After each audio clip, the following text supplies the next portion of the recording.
Chance for Torquay. Chris Hargreaves, the captain. If he stays offside, Carlisle checks instead. He's looking for Ben. Sells. Hello, welcome to this latest Goals Eye View. I'm joined by Tom and I'm joined by Rachel this week. We're going to discuss, in my opinion, the ideal, almost a perfect first game of the season. I'll tell you why. Is because actually a first game of the season when you win, have loads of positives, but also have quite a lot of things you need to work on. Brilliant. Because if we had won 6-0, you're always going to lose the next game 1-0. So actually, I think it's a very successful first day of the season for Torquay United. We all talk. There was also a bit of concern, and Enfield, fair play, they could have a game in that second half. You could argue, but it could be a different game. But we're going to discuss the first game of the season. We've almost got a bit of a segment later. Tom's been doing well. We've got a Maidstone guest who's going to talk a little bit about Maidstone. Shock. And I'm going to let them two do most of the talking because after the victory of Torquay on Saturday, I ended up back down at Bournemasters on Sunday, and it's been a long 24 hours. So we've got very qualified talkers. We're going to start with Kelly. Tom, take us in. Let's just start with the whole atmosphere of the game. Fan zone. Let's talk about that for a start into the atmosphere at the start. Fantastic, wasn't it? Good evening, everyone watching. Apologies if I'm on slight delay. I'm not in my new normal setup this week, but fantastic credit must go to everyone involved who got that fan zone set up. I mean, it was fantastic. The sun was shining. It was great to see so many young, supporters there, and the Tufts there, and all these other organisations there to make it what it was. And it was just a fantastic way to get the season started. I mean, I was looking around thinking, my God, why didn't we think of this years ago? Obviously, we know why, Yeah. but now Yeah. we've got people that care about the football club. And it was just a fantastic, brilliant atmosphere. And I hope it's something that continues into the coming weeks. Obviously, that won't be happening all season, especially in winter. But Hmm. no, kudos to everyone who made it what it was. It was nice to see Mark Thomas there. Neil Warnock was there briefly. Michael Westcott was walking around, and we had a chat with Michael before we all went our separate ways into the ground. But no, fantastic, fantastic by the club. Brilliant engaging that community. And that's what we've been asking, isn't it? And to have that community aspect as a football club. And like I said, I think it's absolutely fantastic. Long may it continue going forward over the next month or so. Yeah, fantastic to get into that mood for the new season, all the aspirations and dreams that we've got this season. But no, it was really good and enjoyable. And nice to catch up with you all briefly, Swanee. Yeah, exactly. For as you all found out, my voice was a bit dead as I was about to go on BBC. I'm blaming Kaiser Chiefs the day before for that. Anyway, so Rachel, talk us through the first 20 minutes, half an hour of that game. It was a frantic and fabulous.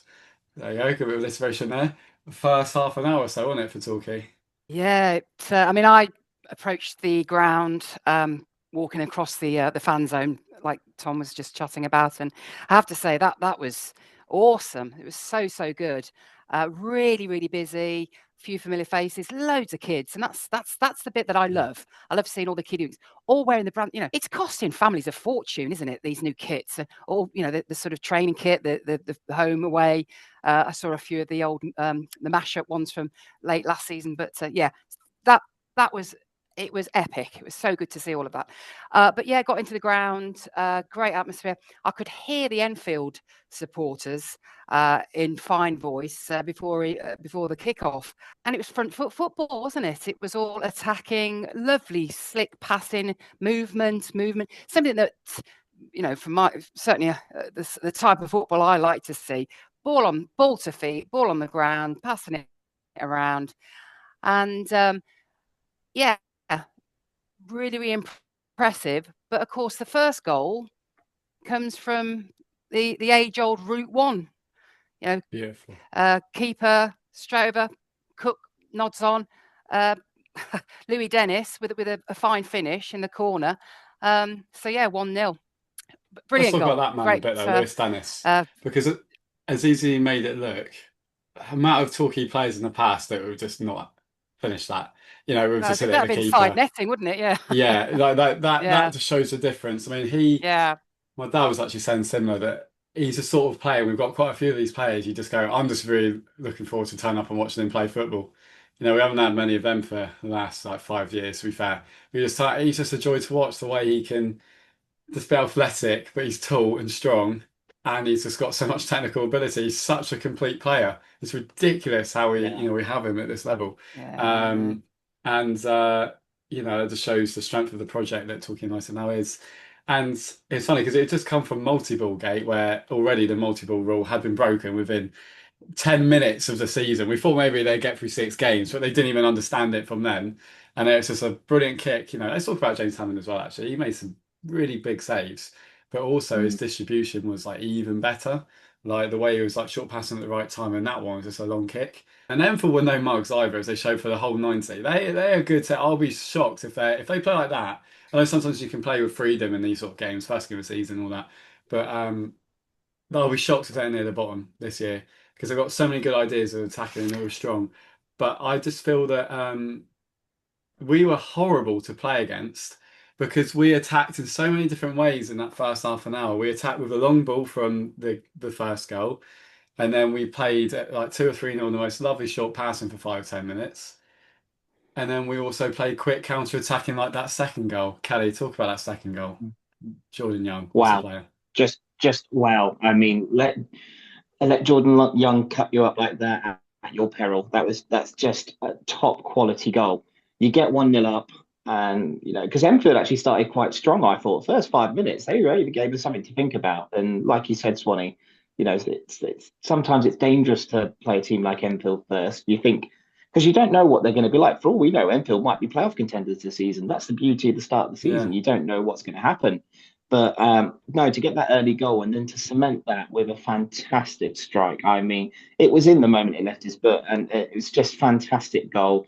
It brought me out my inner seagull with the celebrations. It was that good of a goal, Like Gary Neville, and it was can't lie. Like Gary that's Neville it. on coke arms, yeah. But it was it was important at that stage because it gave us command of the game, and the game was ultimately won on the quality moments. We had enough quality moments in front of goal, whereas Enfield, if they had a little bit more up front, Yeah. and that's no disrespect to Enfield, of course, but they very easily could have got a point out of that game, which I'm sure we'll discuss in a minute going into the second half. But my goodness me, I mean, what a player Jordan Young is. Just if he can do that 46 more times this season, then we're golden, aren't we? But it just highlights again the quality that we've got in the squad, the unity we've got in the squad, and just being able to have a player that can do that at a whim. I mean, okay, maybe some of the better teams might not give him as much time and space and allow him to cut in like that. But to go 2-0 up so early on into the game, it was very important because Enfield, at one point, at the start of the game, looked quite dangerous. And obviously, they're coming with no fear. They're expected to lose, to be honest. Let's be frank. I mean, I'd be worried if they didn't come out this early. So, no, very important, but fantastic quality once again. And the quality moments is what won us the game overall. Jordan Young showbiz, isn't he? When he's on top of his game, he's a joy to watch. And it is exciting, isn't it? We just say about Louis Dennis, his first touch, his layoffs, it is. We've got some real stunners in our squad, haven't we? But that Jordan Young goal was just, it was, pick that one out, wasn't it? It got everyone off their seat before it actually hit the back of the net. It was one of we all know it those, was in. Yeah. it was just a beautifully struck. We've got such busy players that look, oh God, I was going to say they look like footballers. And I know that sounds a daft thing to say, Yeah, no, but I know what you mean. we have had a few. We've had a few clodhoppers, haven't we, over the past few seasons? Who can do a job, say in midfield, but haven't quite got the flair and what have you. But it's a really exciting first half, sort of like contributing to a very good game. But the first 45, you did think that we were going to press on and it was going to be 5-6. It was going to be a bigger score. But for 45 minutes alone, that was beautiful. I agree. And also the third goal again, Jordan Young's trickery. And what I loved about that third goal, if I remember it correctly, was that Jordan Thomas from right back had gone into like a inverted midfield role, into central midfield basically. Louis Dennis was covering him in right back. Louis Dennis plays the ball through from that position, which Jordan Young, the fluidity, is just getting in the right spaces. It was unbelievable, and it was very unlike drew the foul.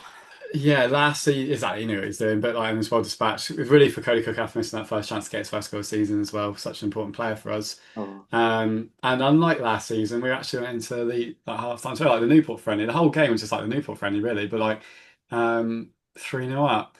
Unlike last season, the second half showed some weaknesses, which for me, I'm not too bad with because they're individual ones for me that will get put right. But unlike last season, we just couldn't clear crosses or anything into the box. It's really weird. Like I could count probably about 8 or 9 times in that game, especially the second half, where we didn't clear the ball properly, and that's we did all last season. It was Gave like me that the whole flashbacks time. of the Boreham Wood game, that second half. When we capitulated, we were 2 up, and then, Enfield we were allowing the wave upon Mm. wave of attack, weren't we? And the very uncharacteristic shakiness of the Drea Dyer combo, There was a few which things there. we're not really accustomed to that. But yeah, I was a little bit from having the elation of the first half. Suddenly, I was a little bit nervy. Pretty much most of that second half, I have to admit. And at the end of the day, it's first game of the season. Like as Paul Watson said, Oh no yes, one's yeah, fitness levels will be up there, and I think it was a bit of a fitness thing, really. And it wasn't like it was just a few mistakes you said from individuals that are so good, and they will know and yeah. they'll put it right next game. Like I'm not concerned about it, but it wasn't the fact that I think we completely lost our mentality. I think it's just we kept slicing clearances and like try to go into an header at front post and flicking it into the danger zone, and that's where they got their first goal from, and that's where Paul Watton's team last season was so well, it's basically the same team, but was so good at. So once you balance that, that's why I'm not panicking. But like, there's just a few things yeah, to work on. they had a long throw, and we couldn't really deal with that long throw all No. game, if from what I can recall. And it was that and their corners. It was their real avenue of getting back into the game. They were great deliveries, but we didn't deal with them for one reason or another. But Yeah. again, not to sound disrespectful to our opponents, but maybe that's a benefit of playing Enfield first. Yeah. You know, you and also with 3-0 up at half time, have we earned the right maybe to have a poor second half in that respect? It's a dangerous game to play, but ultimately we've got ourselves a winning position and we held out eventually. Yes, Enfield missed some great chances, but again, our quality shone through and the quality moments won us that football game. On another day, Yeah. we draw that 3-3. And, fair play to Enfield's fans and Enfield as a football club in total, because they kept it nervy that whole second half, even into the 7 minutes of injury time. I wasn't completely sure we were going to get the 3 points until right at the end. So no, fair credit to them. They made it difficult, and it's a timely reminder that no team, and Paul Watton has said this, no team is going to walk over for Torquay United this season. So it's a good one because we've learned plenty of lessons. There's plenty of good. There's some shaky moments that we've learned as well. But we've got a week now on the training pitch to take that forward to Maidstone. But I mean, I was encouraged by a lot of the performances from our new players. I mean, Matt Worthington Worthington, especially. Indeed. I mean, he was Worthington. just driving forward at every opportunity. I mean, as soon as Louis Dennis had his first touch of the ball, you could just tell his quality and his class. You can tell he's played from a division above. So I've got no question in my mind that we are a stronger team than we were last season. But of course, first game of the season, match fitness still getting there. I mean, Got a obviously, couple Watton was injuries, speaking about Dolan, Fish, a couple of yeah. injuries, yeah, that we found out afterwards. We don't know how long Dolan's going to be out for. And then 6 to obviously 8 weeks, isn't Carson's it? gone out on we found out before kickoff. Carson went out on loan to Weymouth for 28 days, which seemed a bit of a surprise to many. But I'm sure Paul Watton knows what he's doing. So no, look, at the end of the day, it's a He good needs the day, game good time. crowd, and we got the 3 points, and we've ended up top of the league for the first time on the opening day in over 15, 16 years. So yeah, hey, if people are complaining at that, then it could be a lot worse, mate. Yeah. There's a good crowd as well, wasn't it?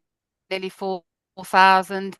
Always refreshing to see the away supporters bring a few. I know our absent Yeah, friend go for them. Clive may chortle at some of the figures, but I mean 180, and they were so noisy, weren't they? That's what you want. I mean, Yeah. at one point, I was straining my neck to see. You could see them, like, even when they were 3-0 down, they were really going for it. They had a drummer as well, didn't they? So he was sort of conjuring up some atmosphere himself. But yeah, I love that. And I was going to say, just so good to see that Cody, despite getting a clattering, he's he's all good. He's right. He is Still, worried because when it's still cheekbone not a here. handsome Yeah. man and all that. So Yes. Yes. But Beautiful yeah, I'll man. get some stuff in. still nasty though. Yeah, He is a horrible that beautiful is. man. Yeah. He's in your head. Yeah. That but the player was in his head. yeah, crikey, it's nasty on that one, isn't it? It shows a target man, but he was immense as well. Not to be negative, but shall we talk about the right back position? Jordan Thomas. I know he had his moments on Saturday, but He's a good player. He just looked a little bit not quite there. It's first game of the season, though. I believe in him. I really believe in him. But there's a few moments where I think it was when the ball was coming into the box and he almost like had his number showing to the attacker and he wasn't quite reading it. It's almost like he just wasn't quite there in the zone of the game, in the flow of it, which is going to happen the first game of the season. I would hate to say second guess himself, but he's a great player. I think he can be good at this division, but he just didn't quite perform. But luckily, he still has some good moments going forward, and I think he'll be all right. A player in that position, your fullbacks are your wing backs, aren't you? They're going to be running the wings, and we tend to, when we are playing well, it's when we are keeping the ball, putting it wide, and getting somebody to run and ping low balls in. And as we all know, that's a dangerous. You cause more danger, don't you, in attacking moves if you've got fullbacks who are capable of like running the wings and pinging low balls in. Because we've got plenty of players now, haven't we, who are likely to be able to, pick them up and do the tap-ins and what have you. And I mean, especially on Saturday, I noticed, I don't know, he'd get into the position and it's almost like he'd freeze and then pass the ball back. I just think he needs a little bit more confidence in himself that, you can get a little bit further down, even try and get down to the byline and then ping it in. Because by that point, you're going to have 2 or 3 players to aim at. I'd love to see that part of his game flourish a bit more, or just somebody just, maybe Watton put his arm around him and say, just go a little bit further forward and just have a bit more faith in yourself. And Truro, that Truro away performance last season, he was 10 out of 10 defensively. He has it in him. 100% has it in him. But just, I think it's a little bit of confidence, getting match sharpness, and like the team stepped up this year. So there might be a little bit of I've got to step up with it, kind of thing, which you'll get there. But that's what we've got to manage in a squad. That's how I feel. But I have belief in him. I do still think if there's a loan market, I know we've got Ed Palmer as like the second choice right back at the moment, but then he's still covers centre back. If there's a loan that comes available at the right time, like someone who can play in the right back position would be a good option. Because I always think you need 2 of every position, really. Right, for the rest of this episode, we've got a couple of bits. We've got a Kelly's Corner, which isn't read out by Kelly because he's on his phone. So Rachel's reading out Kelly's Corner. But before that, we've got a little bit from Maidstone representative this week. Well, we've got a new special feature for Gull'S Eye View. We've got an opposition review. Very kindly been joined by Nigel Seeger of Maidstone, Maidstone fan, and he will be now guiding us through his opposition review. Enjoy. Hi guys, Nigel Seeger here from Stones Live, the Maidstone United in-house radio station. Been following Maidstone for about 13, 14 years now, and I've been doing Stones Live since about 2020 during lockdown. I've been recording the Maidstone United podcast, which is just like a review preview sort of show with a few of my fellow commentators, Sean Skerr and Joseph Parkhouse, and we do that on a weekly basis. So looking forward to the game against Torquay this coming weekend. Maidstone have got quite a favourable record against Torquay over the years. Of the 18 games played, Maidstone have actually won 13 of those, drawn 3 and lost 2. So certainly a good record to have, but I'm sure you'll be looking to change that at the weekend. Looking ahead to the squads that have been built over the summer, retained a lot of your squad from last season and added some quality signings to that, whereas Maidstone only retained 4 players from last season, so it's been a bit of a rebuild. Grew fairly well, I think. He's managed to get in some sort of young talent as well that's also got some experience. So David Agbandahoram from Boreham Woods come in, Lexus Beedham from Farnborough, David Cisse right back from Eastbourne, and young Leo Hamblin from Weymouth. I say all players that have got plenty of National League experience. Georgia's sort of tried to go out and get players for a purpose. And I think probably the key pickup for us this season has been John Gilbert playing in that number 10 role. Literally lit up pre-season. All the games that we either got a draw with or won in pre-season, he scored a goal. Yeah, so going on to Saturday, I don't know really what to expect. I mean, you had a strong start. I say we've got that record over you, so I think a lot of your fan base are not really expecting a lot. But maybe it's going to be unlucky 13 for Maidstone. Certainly the Torquay fan base will be hoping so. But one thing that you can expect is another close competitive game against two relatively big clubs for this league. I'd imagine it's going to be sort of like a 3,000 plus gate, which is always good to start your season with. So yeah, safe travel to all the Torquay fans coming down. I think the weather's going to be set fair, so hopefully we should see a nice competitive game. Bring it on. See you all soon. So we're going to go into Kelly's Corner. Obviously, Maidstone away. I hate the term bogey teams, but it has not been a great place, has it? And the question we've asked this week is, will we finally break the Maidstone curse? Rachel, read Kelly's Corner for Kelly in your own corner. Yeah.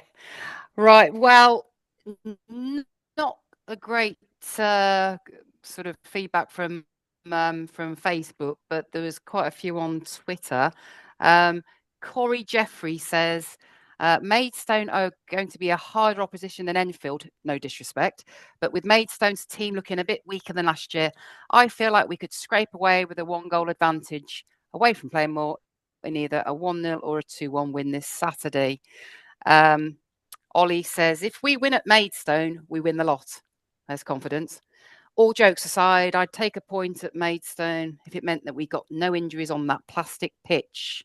Sir Paul of Mulhern says, I've predicted a 2-1 win, and along with Sam Swan, we both got Saturdays right. So it's almost certain, brackets, to be wrong, close brackets. This could be a good early season barometer, though, and no reason to go there with doubts. Like most games, it'll be tough, but we can do it. Sparky, Youngie and Dennis to come up with the goods. Johnny Jones, performances there have scarred me for life. Oh, this is a This is and Liam a Davies. tough one. Also remember, also remember Liam Davis having his career ended in a cup tie. Having said that, I'm not entirely without hope. Well, he never is. I don't think he misses an away game, that lad, does he? I love Johnny. Off the Line blog. Congratulations, Joe, with your new book. Great to see that you've entered into a publishing world. Joe says, Maidstone will be a test of our ability to remain patient. I imagine we will have a loss of the ball, but Maidstone will set in their shape and defend diligently. You can tell he's a writer, can't you? Don't force it or get lazy in going long. Although I'm saying that, going long, Louis Dennis. Trust ourselves with the quality of our football to win the game.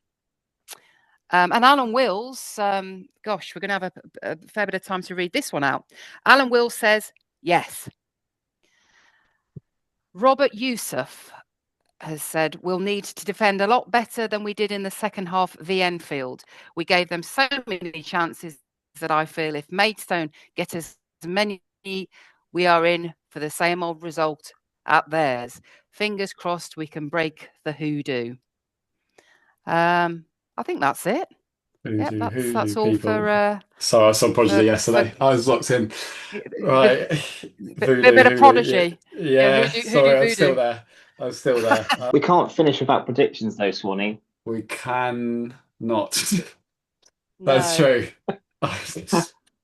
Right, Maidstone away.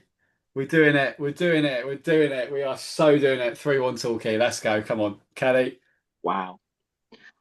Oh, I'm going to go with the Chris Wade of thinking, where if you predict 2-2, you're going to win the game. So I'm going to go for the Chris Wade special, 2-2. I'm not greedy. A point will do at Maidstone. Thank you very much. Mate, winning it. Go win it. I can't quite compete with Broadmasters, but I did go to the Painting Festival where there was a whole host of brilliant tribute acts. including a Madness tribute, and I sprained Ooh. my ankle dancing to Night Boat to Cairo. So there's a feel good for you, but it was worth it.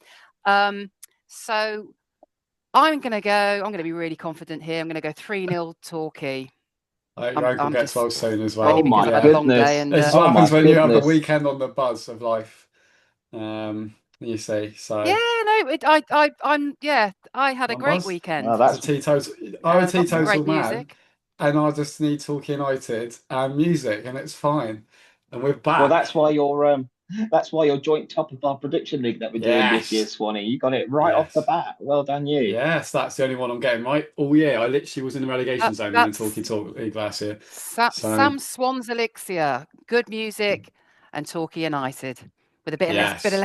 bit of soups on a Leicester City. Yeah, and get in the mixer football. Right, here we go. So on that note, we've done well too. We've it's been a tricky one to get through, but we've done all right. We've done all right. We've survived, and I've got to edit it. It'll be fine. Thank you so much for watching, and all the lovely people that come up and speak to us. I really, really appreciate it. Certainly reason I turn up, to be honest. But yeah, I was not my drink spot on the floor. So on that note, we're leaving the episode. Goodbye. Here's Hargreaves, chance for Torquay. Chris Hargreaves, the captain. If he stays onside, Carlisle checks instead. He's looking for Benyon. Sells.